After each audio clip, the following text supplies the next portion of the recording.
Okay. So we're back to it, and you were watching a video from a very famous person. Did you recognize him? No, he's super famous. And you're gonna say, from your time, hey, I'm very young still. I'm not that old as you think. Perhaps I am one of the last generations from the millennials. You are from a different generation that I am.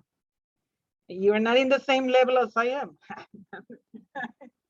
Because I am part of those millennials, which we were born in the other century, and then on our early, very young years, we started the new millennia, and that's why we are called the millennials.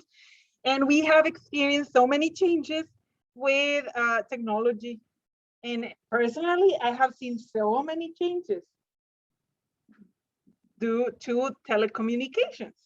I have seen several changes in this region. When I was very little, we didn't have telephones at homes. It used to be that you have to go to a little cabin. It used to be a specialized office. So you have to go there and then make a line, ask for your connection, and then the phone call used to be plugged in with different connections over there. So I have experienced this change. Then the telephone started being part of the houses, and then now everyone has, not just at their homes, but everyone has a phone in your hands. And so I saw the difference with computers. They were invented already when I was born, but in this region, we didn't have the access to them. They were very expensive, and so only offices, companies, they do have had computers, but nowadays, like, everyone can have one. So going back to it, I was telling you that I'm not that old, so don't think about it. So Denzel Washington, you don't know who that guy is? Super famous, huge actor. He was telling you a story of his life. And that's why Anael can say, oh, I got related. I was identified with him because he failed so many times. Thank you, Eduardo. Come back to it. Come back to the class. So his life, he's super popular, very famous. One of the most famous actors from Hollywood. He has filmed several movies, so many movies. There was one movie in Mexico that was filmed in Mexico. It's a very sad movie, Men on Fire. It's about a kidnapping of a girl in Mexico City. If you haven't seen it, go watch it. It's a good movie, but it's a very sad movie, and it has violence and all of that stuff that may not be good for everyone. It shouldn't be good, anyways, the topic, but it's a great movie. And it seems like I'm promoting him, but it's not about that. But the feeling, I asked before you guys finished, I asked the group here if they felt something, feeling. And I got two very good answers. One was feeling inspired, and the other one was feeling identified, right? So it seems like they are seeing it the opposite way, right? So I should move it. Let me see, I'm gonna check on the video settings. No, it's not there. So I should stop mirroring the video. If I stop mirroring it, you can see it there, right? It's correct. Yes. Okay, so now it's corrected. So the very good information that we got here is feelings. You got identified, and you also got inspired. So have you deciphered what a good speech means from the video that I just showed you from a very nice speech from Denzel Washington? What is it? Feelings, exactly.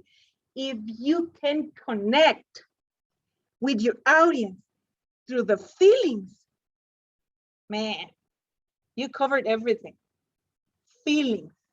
So you need to connect through feelings. Can we do it? Of course.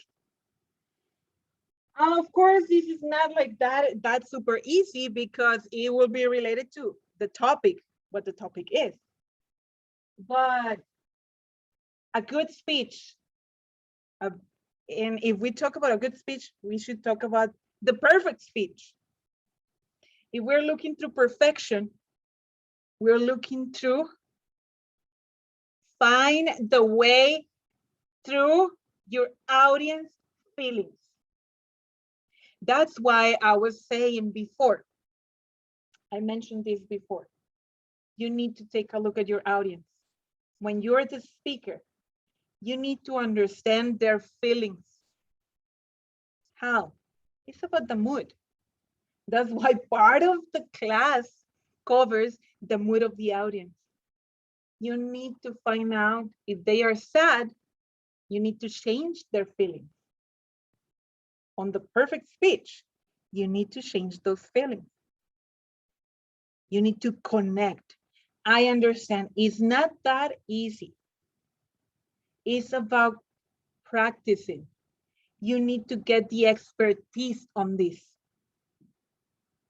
I shouldn't give this example, but I'm gonna give it anyway. But it shouldn't go out from this classroom or this class, even though I'm gonna publish it on YouTube. But I hope it doesn't go the wrong way, because what I'm gonna say right now is that I shouldn't be saying this, but I made the disclaimer. So the thing is, you have a lot of comparisons from your professors and from your classmates. You have seen either conferences. Yes, you're in the 7th semester, so at least your first year here, you have the experience of having the engineering week. Because the second year you were not able, and then your third year, no, your second year you were. Your third year was not, and this is the 4th year. So yeah, you have 2 years of experience. And Nael is saying that she has 3. and then I say, shh, but then I'm telling you, only you, not you. So you see from the experience as an audience that not everyone is good at this. Sometimes when you're at the auditorium, I have seen your mood, because I have to go around with the leaves and say, hey, and then I say, shh, hey, wake up. Don't show that face to the speaker, because I'm ashamed. I feel ashamed of my students looking that way. You identified yourself, I mean, not you, but the other students, not you. But some students are sitting down in that way, like, or then they take out their phones and they're like, let's play. Right? So what does that mean? There's no connection from the speaker with the audience. And you have seen that with a lot of, not with a lot, with just a few professors, not a lot. Because we are very good. No, we all make mistakes. And to give a good speech takes time, takes experience. And there is one thing that is very important. We have mentioned all of those things also, but knowing the topic, some of you, one of you said before, knowledge. So you need to be an expert on that topic to be able to deliver. But being an expert doesn't make you a good speaker. Doesn't make you the professional in speaking to an audience. because there's a lot of doctors in some topics, a doctor with that degree of a doctorate, that they are not that good at speaking in public. It's also part of a duty that you have to have, or that you are going to be doing as an engineer, because you have to speak to audiences. But I understand that not everyone is going to be very good speakers, because we are all different. We are back to, we're humans.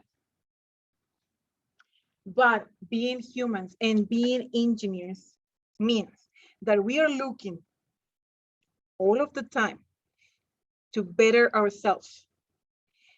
As that good observants as we are as engineers, we are good observants of our surroundings, because we are all of the time asking ourselves, what is this?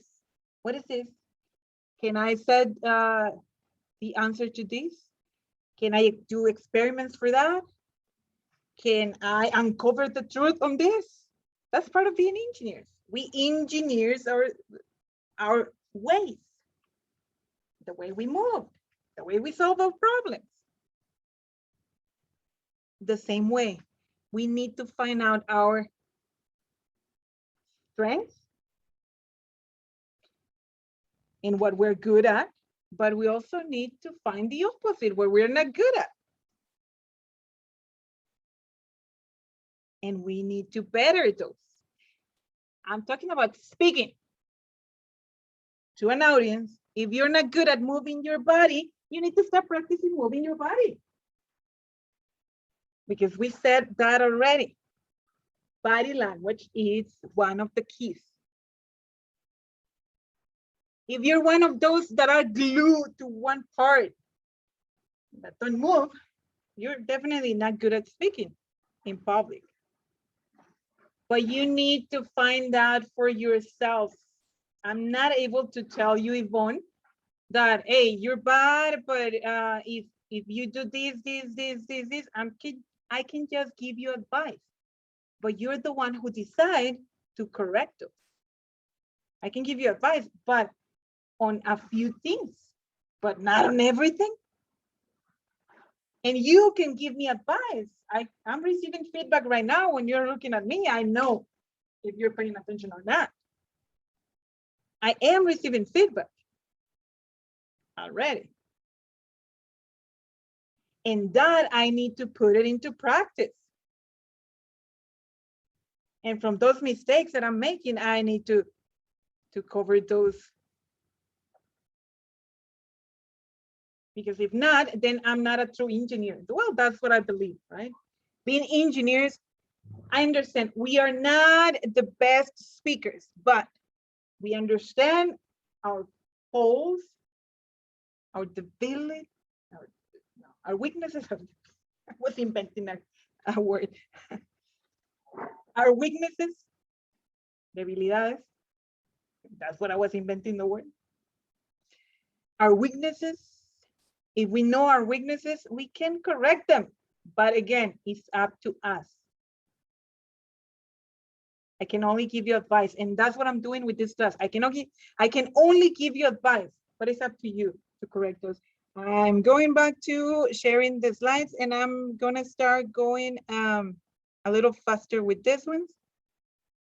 So after we watch this one,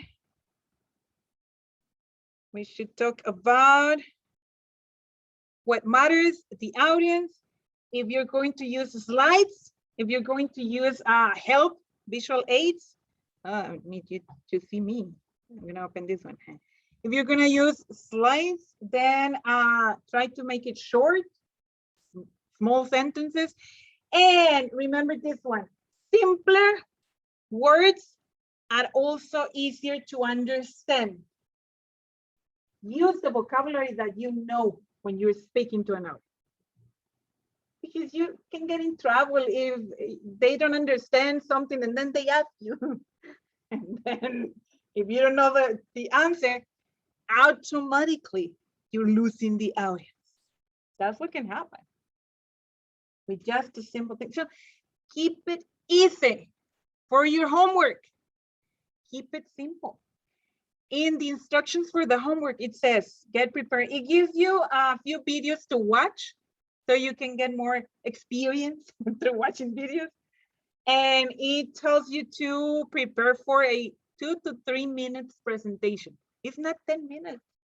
You're only going to prepare for 2 to 3 minutes. I know, and once you come here, you're gonna feel like it's a lot of time because it's in English, I know. But we have to start at some point. We haven't presented any topic in this class, but in your other courses, by this time in October, you have already given presentations. But I took some time, but it's about time. We need to start doing it, okay? So keep it simple with the words that you understand. And of course you need to, there's another key, but after all of this, to practice. The 8 key elements of highly effective speech. We can go fast with these ones. 8 key elements. Gentle eye contact. We talked about it before. Gentle, like you said, Alan told me, hey, you're staring. You're scaring us because I was staring at you. Gentle, be gentle. But that's the problem for me. And it's true, Alan. Because I have big eyes, then it might be misunderstood as I am looking at you like in a very bad way, but I'm not. But it's just because of my physiognomy. I mean, physiologically speaking, my eyes are bigger than yours. And yeah, I used to, my mother used to tell me when I was little, hey, don't look at me like that. And I would say, but that's the way I look. That's the way I'm looking at you.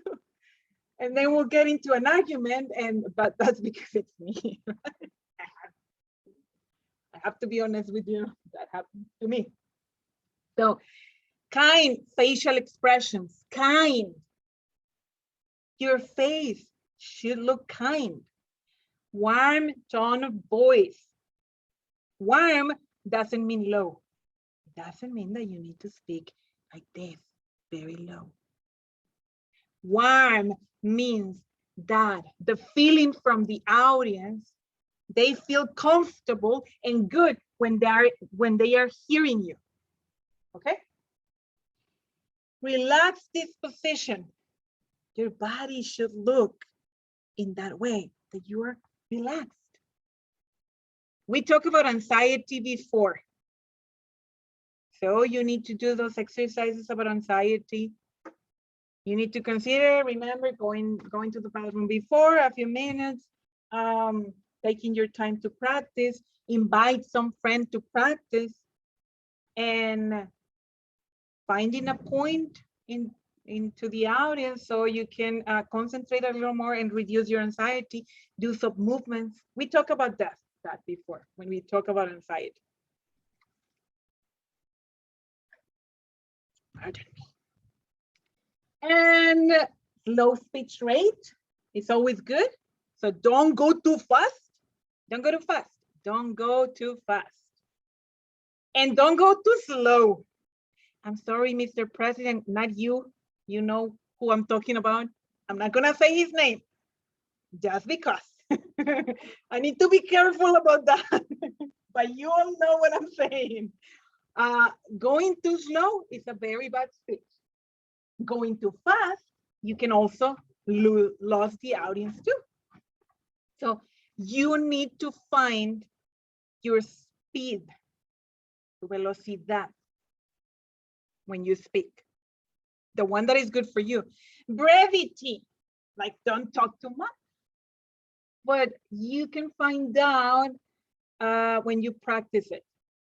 So I am strongly recommending you to practice before you present next week.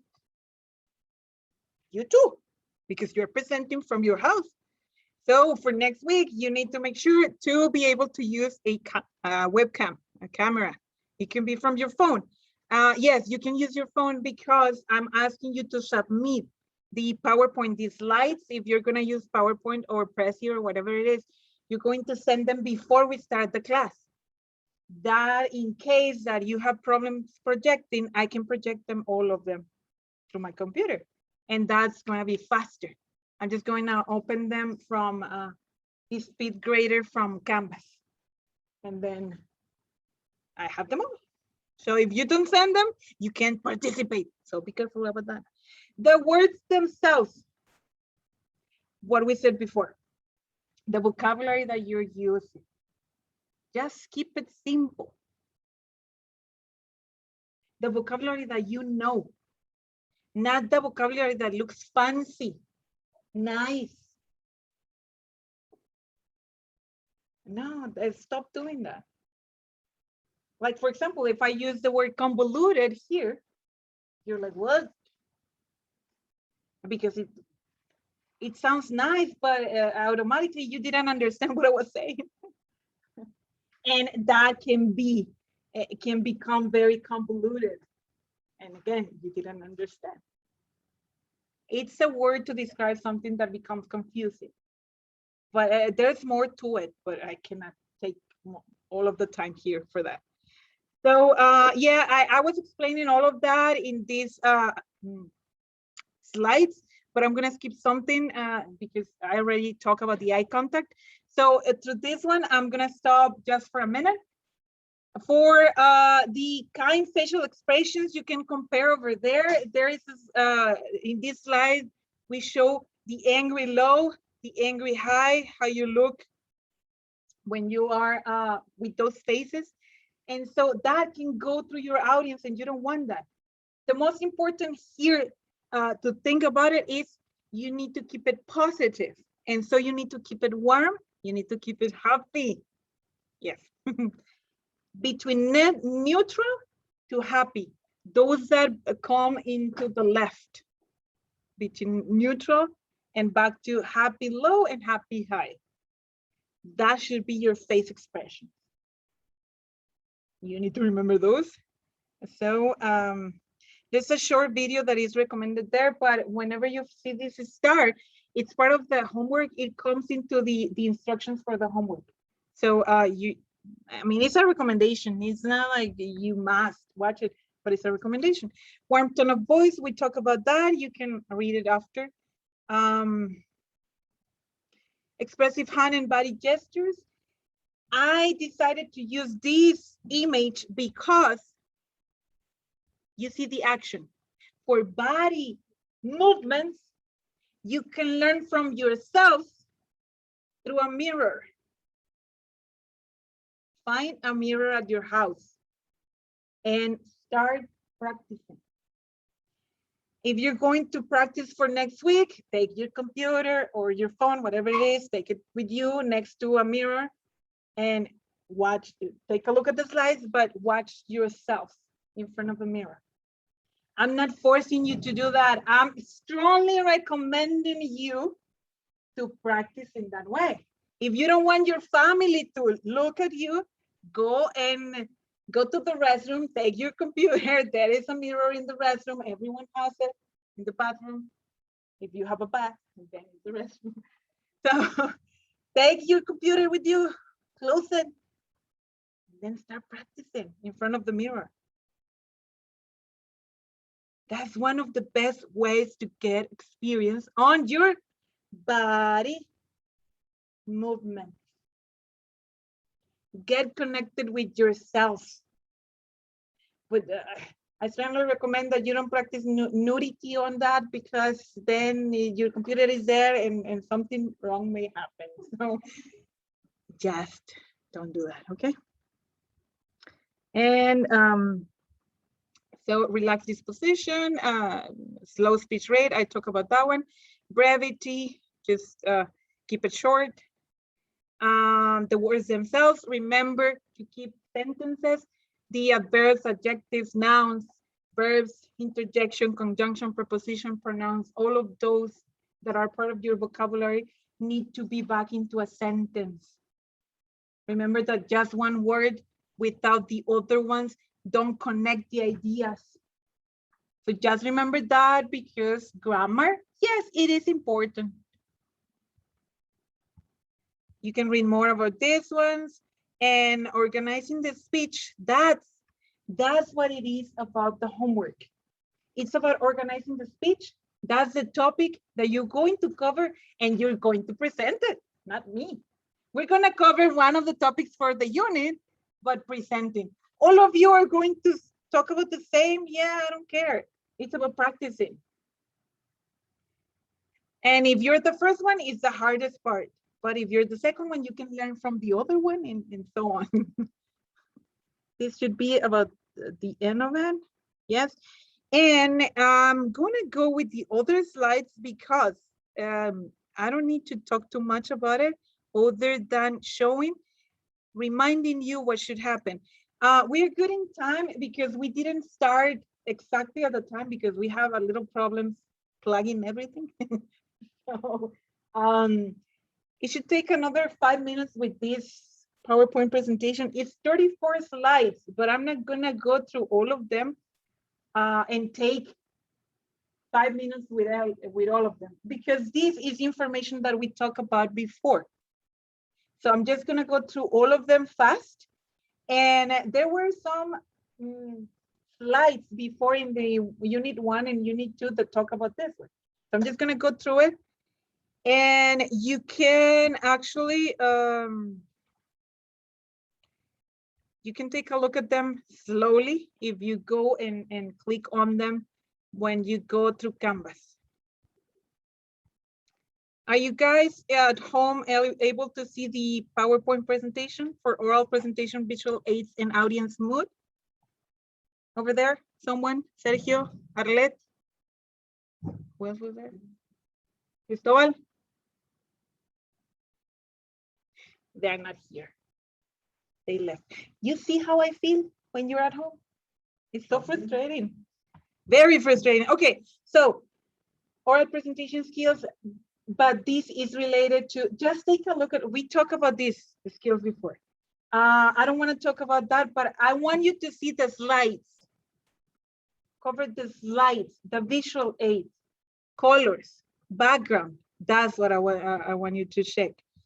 You need to prepare, you need to plan. This is about what you should do, 1 to 2 minutes per slide. If you're gonna use slides for next week, if you're going to talk about 2 to 3 minutes, 2 to 3 slides, no more. And take the time to use them. A normal presentation, professionally speaking, it takes 15 minutes. That's what is referred over there. Remember, if you're using graphs, make them big, use the titles, and use them. When you're using information that you're showing to your audience, you need to use them. You need to point to them. Movements tend to be too distracting on your slides, so you need to avoid them. Animation effects are way too distracting. Examples for visual evidence, use some pictures, and remember what I just said, point at them. Don't forget to proofread. Proofread. See if you can write an appropriate PowerPoint slide. Make sure to go through the grammar of what you're showing in front of the people. Use images and graphics. There should be a rubric if there is a class. So I'm gonna have a rubric. What do I cover when I grade you? You cannot see it. I know it's from very, very little, but I cover the content, the grammar that you're using. If you're giving a handout or not, it can give you extra points. Organization, the vocabulary that you're using, and of course, the oral delivery, because this is a conversation seminar. Okay. Remember this, if you have a dark background, oscuro, el fondo, you need to use light font colors, and the opposite goes for the colors, yeah. Avoid this, the distraction with the colors, that's why it is reminding you. If there's a dark background, you should be careful with the colors of those, the font. You can see over there, you cannot read it. It says, use images, minimize text, numbers, light text on dark background, etc. the points of the font. Make it big. Advised 32, 36 points. When it's big, it looks like that. And everyone can read it from afar. You need to remember that you're showing your slides to an audience. All capitals is a no-no. Contrast colors when you want to highlight something. Figure simple. Don't do with figures like this because it's very hard to understand when you move the colors to that.